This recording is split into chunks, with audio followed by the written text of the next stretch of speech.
ஸ்ரீ குருப்யோ நமஹ. ஓம் நமோ பகவதே வாசுதேவாய. ஸ்ரீமன் நாராயணீயம் 95வது தசகம். தியான யோகம். ஆதௌ ஹைரண்யகர்பீம் தனுமவிகல ஜீவாத்மிகாமாஸ்திதஸ்த்வம் ஜீவத்வம் பிராப்ய மாயா குணகணகசிதோ வர்த்தசே விஸ்வயோனே தத்ரோத்வృత్తேன சத்வேன து குணயுகலம் பக்திபாவம் கதேன சித்வா சத்வம் ச ஹித்வா புனரனுபஹிதோ வர்த்திதா ஹேத்வமேவ. இந்த 95வது தசகத்தில் பட்டதிரி தியான யோகத்தின் மகிமையை பற்றி வர்ணிக்கிறார். அதில் 1வது ஸ்லோகத்தில் குருவாயூரப்பனை பார்த்து சொல்கிறார் பட்டதிரி, ஓ குருவாயூரப்பா, உலகத்திற்கு காரணமாய் விளங்கும் ஹே கிருஷ்ணா, உலக சிருஷ்டி ஆரம்பத்தில் சமஷ்டி ரூபியாய் அனைத்து உயிர்களிலும் சூஷ்ம சரீரத்தோடு விளங்கும் ஹிரண்யகர்ப்ப சரீரத்தோடு விளங்கினாய். பிறகு நீ தனித்து நிற்கும் யஷ்டி ரூபத்தை எடுத்து ஒவ்வொரு ஜீவனிலும் ஆத்மாவாக விளங்குகிறாய். பின் மாயா குணங்களுடன் கூடி விளங்குகிறாய். மாயையின் குணங்களான மகத் அகங்காரம், பஞ்சபூதங்கள், இந்திரியங்கள், பஞ்ச பிராணங்கள் இவையோடு சம்பந்தமாக இருக்கிறாய். பக்தியின் உருவமான சத்துவகுணம் மற்றும் ரஜோ தமோ குணங்கள் விலக்கி இந்த சத்துவகுணத்தை கடந்து எந்த குணங்களாலும் மறைக்கப்படாமல் உனது உருவமாக மேலே விளங்கப் போகிறேன் என்று பட்டதிரி சொல்கிறார். சத்வோன்மேஷாத் கதாசித் खलु விஷயரசே தோஷபோதேபி பூமன் பூயோப்யேஷு பிரவೃತ್ತಿ சதமசி ரஜசி प्रोत्थदे दुर्निवारा चित्तं तावत् गुणाश्च क्रदितमिहमितस्तानि सर्वाणि रोत्तुं तुर्ये त्वय्येग भक्तिः शरणमिति भवान् ஹம்சரூபி ஞகாதீத். இந்த 2வது ஸ்லோகத்தில் ஹம்சரூபியான பகவான் கூறிய வழியை வர்ணிக்கிறார் பட்டதிரி. அவர் குருவாயூரப்பனை பார்த்து சொல்கிறார், ஓ குருவாயூரப்பா, சில சமயம் தமோ குணத்துடனும் ரஜோகுணமும் மேலெழுந்த பொழுது சிற்றின்பத்தில் நாட்டம் செல்கிறது. இது தோஷமுள்ளது என்று ஞானம் சத்துவநிலையில் கூறப்பட்டுள்ளது. இது இதற்கேயான குணம். மறுபடியும் இதில் நாட்டம் கொள்வது தடுக்க முடியாமல் போகிறது. அப்பொழுது மனம் குணங்களுடன் சேர்ந்து விடுகிறது. இப்படி உள்ள குணங்களெல்லாம் துரித கதியில் போய்விடும். இவைகளை அடக்க ஏகாந்த பக்தி ஒன்றே கதி என்று அன்னப்பறவை உருவில் வந்து சனகாதி முனிவர்களுக்கு அறிவுறுத்தினாய் அல்லவா குருவாயூரப்பா? குருவாயூரப்பனை பார்த்து பட்டதிரி சொல்றார். சந்தி ஸ்ரேயாம்சி பூயாம்ஸ்யபி ருச்சிபிதயா கர்மிணாம் நிர்மிதானி க்ஷுத்ரானந்தாஸ்ச சாந்தா பகுவித கதய கிருஷ்ண தேப்யோ பவேயுஹு த்வம் சாசக்யாத சக்யே நனுமஹிததமாம் ஸ்ரேயசாம் பக்திமேகாம் त्वत्भक्त्यानन्दतुल्य खलु விஷயஜுஷாம் சம்மதக்கேன வாஸ்யான். இந்த 3வது ஸ்லோகத்தில் பகவான் உத்தவருக்கு செய்த உபதேசத்தை கூறுகிறார் பட்டதிரி. அவர் குருவாயூரப்பன்ட்ட சொல்றார், ஓ குருவாயூரப்பா, கிருஷ்ணா, கர்மாதிகாரிகளின் விருப்பத்தை அனுசரித்து அவர்களின் உயர்நலத்திற்கும் பல மார்க்கங்கள் கூறப்பட்டுள்ளன. இதிலிருந்து அற்ப சுகங்களும் நிலையற்ற பல பதவிகளும் உண்டாகின்றன. இருந்தாலும் பக்தி ஒன்றே அனைத்து மார்க்கங்களிலும் மேன்மையானது என்று நீ தோழனான உத்தவருக்கு உபதேசித்தாய். சிற்றின்பத்தை நாடுபவர்களுக்கு பக்தியால் உண்டாகும் பேரானந்தத்திற்கு சமமான ஆனந்தம் எப்படி கிட்டும் என்று பட்டதிரி கேட்கிறார். त्वत्भक्त्या तुष्टबुद्धे सुखमिह चरदो विच्युदाशस्य चासाह सर्वास्यु सौख्यमय्यः सलिलगुहरगस्येव तोयकमय्यः सोऽयं कल्विन्द्रलोकं कमलजपवनं योगसिद्धिश्च कृत्या நாகாக்ஷத்யேததாஸ்தாம் ஸ்வயமனுபதிதே மோக்ஷ சௌக்கியேப்யநீகஹ. இந்த 4வது ஸ்லோகத்தில் மோட்ச சுகத்திற்கு மேலான பக்தியை வர்ணிக்கிறார் பட்டதிரி. அவர் குருவாயூரப்பன்ட்ட சொல்கிறார், ஓ குருவாயூரப்பா, உன்னிடத்தில் பக்தி கொண்டவன் மிகவும் சந்தோஷமாக இருப்பான். இந்த உலகத்தில் எல்லா ஆசைகளையும் விட்டுவிட்டு சுகமாக சஞ்சரிப்பான். நீரில் மூழ்கிய குடத்திற்கு உள்ளிலும் புறமும் நீர்மயமாகவே இருப்பது போல் எங்கும் சந்தோஷமாகவே இருக்கிறான். இவன் இந்திரலோகம், ஸ்வர்கலோகம், சத்தியலோகம், மனதை கவரும் யோக சித்தியோ விரும்புவதில்லை. இவ்வளவு இருக்கட்டும், அந்த பக்தன் மோட்ச சுகம் வந்தாலும் கூட அதில் ஆசை கொள்வதில்லை அல்லவா குருவாயிரப்பா? குருவாயிரப்பனை பார்த்து பட்டத்திரி சொல்கிறார். त्वद्भक्तो बाध्यमानोऽपि च विषयरसैरिन्द्रिया शान्तिहेतोर्भक्त्यैवाक्रम्यमाणैः पुनरपि खलु दैर्दुर्बलैर्नाभिजयः सप्तार्चिर्दहति किल यथा भूरिदारुप्रपञ्चं त्वद्भक्त्योगे तदैव प्रदहति दुरितं दुर्मद வேந்திரியாணாம். இந்த 5வது ஸ்லோகத்தில் இந்திரியங்களை எப்படி வசப்படுத்துவது என்று கூறுகிறார் பட்டதிரி. அவர் குருவாயூரப்பனை பார்த்து சொல்றார், ஓ குருவாயூரப்பா, உன் பக்தன் இந்திரியங்களை அடக்க முடியாமல் காரணம் சிற்றின்பங்களால் துன்புறுகிறான். ஆயினும் அந்த பக்தியினாலேயே எதிர்க்கப்பட்டு வலிமை இழந்த அந்த சிற்றின்பங்களால் வெல்ல முடியாமல் போனது. கொழுந்துவிட்டு எரிகின்ற நெருப்பு ஏராளமான விறகுகளை எரிப்பது போல உன்னிடம் கொண்ட பக்தி என்னும் பெரும் நெருப்பு பாவங்களை எரித்து விடுகிறது. அப்பொழுது இந்திரியங்கள் எப்படி செயல் புரியும் என்று பட்டதிரி கேட்கிறார்.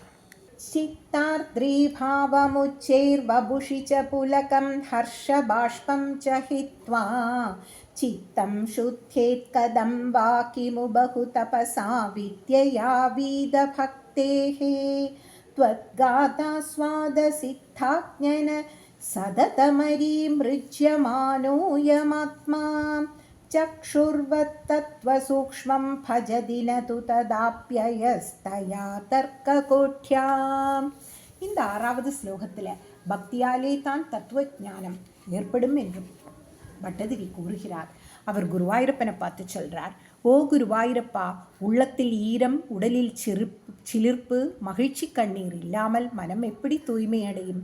பக்தி இல்லாதவனுக்கு வேறு பல தவம், கல்வி இவைகளால் ஒன்றும் பயனில்லை. தெய்வத்தன்மை வாய்ந்த சுத்தமான மையினால் தீட்டப்பட்டு தெளிவடைந்த கண்ணை போல் இந்த ஆத்மாவின் சரித்திரங்களை கேட்டு அனுபவிப்பதால் சித்தியின் பயனான கண்மை என்ற சித்த அஞ்ஞானத்தால் மனம் அடிக்கடி சுத்தி செய்யப்படுகிறது. சித்த அஞ்சனத்தால் மனம் அடிக்கடி சுத்தி செய்யப்படுகிறது. உண்மையான சூஷ்ம ஞானத்தை அடைகிறது. பயிற்சி தேறினாலும் நுணுக்கமான தர்க்கமாயோ கோடிக்கணக்கான செயல்பாடுகளாயோ இவை அறியப்படுவதில்லை என்று பட்டதிரி கூறுகிறார். தியானம் தேஷீலயேயம் சமதனுசுகபத்தாசனோ நாசிகாக்ர ன்யஸ்தாக்ஷபூரகாத்யைர்ஜித பவனபதஸ்சித்த பத்மம் த்வவாஞ்சம் ஊர்த்வாக்ரம் பாவயித்வா ரவிவிதுஷிகின சம்விசிந்யோபரிஷ்டாத் தத்ரஸ்தம் பாவயே த்வாம் சஜலஜலதர ஷ்யாமளம் கோமளாங்கம். இந்த 7வது ஸ்லோகத்தில் தியான யோகம் செய்கிற முறையை கூறுகிறார் பட்டதிரி. அவர் குருவாயூரப்பன்ட்டு சொல்கிறார், ஓ குருவாயூரப்பா, ஆசனத்தில் அமர்ந்து எந்த பக்கமும் சாயாமல் இருந்து உடலை நிமிர்த்தி மூக்கின் நுனியில் பார்வையை பதித்து வாயு மார்க்கங்களை ஜெயித்து கீழ்நோக்கி இருக்கும் ஹிருதய கமலத்தை மேல் நோக்கி இருப்பதாக பாவித்து இதன் மேல் சூரியன், சந்திரன், அக்னி இவைகளை வரிசையாய் நினைத்து கடைசியில் அக்னி மண்டலத்தில் நீருண்ட மேகம் போல் ஷியாமள வர்ணமாயும் மனோகரமான உன் ஷரீரத்தை உடையவராக இருப்பவராய் உன்னை தியானிக்கிறேன் என்று பட்டதிரி சொல்கிறார். ஆனீலஸ்லக்ஷ்ணகேஷம் ஜ்வலிதமகரசத்குண்டலம் மந்தஹாச ஸ்யாந்தார்த்ரம் கௌஸ்துபஸ்ரீ பரிகதவனமாலோருஹாராபிராமம் ஸ்ரீவல்சாங்கம் சுபாஹும் மிருதுலசதுதரம் காஞ்சனச்சாயச்சேலம் சாருஸ்னிக்தோருமம்போருஹலலிதபதம் பாவயேஹம் பவந்தம். இந்த 8வது ஸ்லோகத்தில் தியானிக்க வேண்டிய ஸ்ரீ பகவத் ரூபத்தை வர்ணிக்கிறார் பட்டத்திரி. அவர் குருவாயூரப்பனை பார்த்து சொல்கிறார், ஸ்ரீ குருவாயூரப்பா, கருத்து மின்னும் உன் கேசம், காதுகளில் மின்னும் அழகிய மகர குண்டலங்கள், புன்னகையால் உள்ளம் கவர்பவர், கௌஸ்துபமணியால் பிரகாசிக்கும் வனமாலை, முத்துமாலை சூழப்பட்ட அழகிய மார்பு, நீண்ட கரங்கள், மென்மையான வயறு, பொன்னிறப் பட்டாடையால் திகழும் அழகிய இடை, புஷ்டியான அழகிய தொடைகள், தாமரை மலர்கள் போல் அழகாக விளங்கும் திருவடிகள், இப்படி உள்ள உன் உருவத்தை நான் தியானிக்கிறேன் என்று பட்டதிரி சொல்றார்.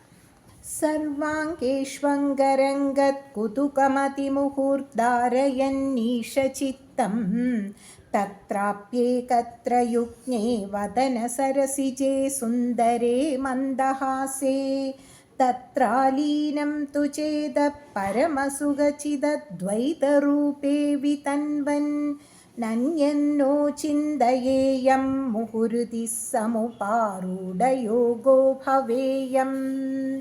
இந்த 9வது ஸ்லோகத்தில் தியான யோகத்தின் பலனை பற்றி கூறுகிறார் பட்டதிரி. அவர் குருவாயூரப்பனை பார்த்து சொல்றார், ஓ குருவாயூரப்பா, தியானத்தில் உற்சாகமுள்ள மனதை பாதம் முதல் கேசம் வரை உள்ள உன்னுடைய அனைத்து அவயவங்களிலும் தாரணம் செய்வேன். இறுதியில் அனைத்திலும் அழகான புன்னகை பூத்ததுமான உன் முக கமலத்தில் என் தாரணையை நிறுத்துவேன். இங்கு லயித்த என் மனம் உன் ஜீவனும் பிரம்மமும் ஒன்றே என்ற சச்சிதானந்த ரூபத்தை என் மனதில் லயிக்கச் செல்வேன். வேறு எதிலும் என் சிந்தனை நினையாது இருப்பேன். இப்படிப்பட்ட சர்வ லட்சணங்களுடன் இருக்கும் உன் திருமேனியை தியானிக்க வேண்டும் என்று பட்டதிரி குருவாயூரப்பன் சொல்றார். இத்தம் தியான யோகே சதி புனரணிமாத் அஷ்ட சம்சித்தயஸ்தாக தூரஸ்ருத்யாதயோபிஹ்யஹமஹமிகயா சம்பதேயுர் முராரே त्वत्सम्प्राप्तौ विलम्भावहमखिलमितं नात्रिये कामयेऽहं त्वामेवानन्दपूर्णं पवनपुरपते पाहि मां सर्वतापान्. सर्वत्र गोविन्दनामसङ्कीर्तनं गोविन्द गोविन्द. இந்த 10வது ஸ்லோகத்தில் தியான யோகத்தில் அனிமாதி சித்திகள் வந்து அடையறதை வர்ணிக்கிறார் பட்டதிரி. அவர் குருவாயூரப்பனை பார்த்து சொல்றார், ஓ குருவாயூரப்பா, முரணை கொன்ற ஹே கிருஷ்ணா, இப்படி உன் தியான யோகத்தில் இருப்பவனுக்கு அனிமா முதலிய 8 சித்திகளும் தொலைவில் நடப்பதை கேட்கும் சக்தியும் நான் முந்தி என்று போட்டி போட்டுக்கொண்டு முன்னே வந்துவிடும். ஆனால் இவை அனைத்தும் உன்னை அடைவதை தாமதம் விளைவிப்பதால் இவற்றை நான் ஆதரிக்க மாட்டேன். முழுமுதற் கடவுளும் ஆனந்த ரூபியுமான உன்னை அடைவதை மட்டுமே நான் விரும்புவேன். இப்படி அனைவரின் தியானத்தில் நிலைக்கும் குருவாயூரப்பா, நீ என் எல்லா துன்பங்களிலுமிருந்து காத்து அருள வேண்டும் என்று பட்டதிரி வேண்டுகிறார். அப்படியே நாமும் குருவாயூரப்பனின் தாமரை திருவடிகளில் விழுந்து பிரார்த்திப்போம். सर्वत्र गोविन्दनामसङ्कीर्तनं गोविन्द गोविन्द.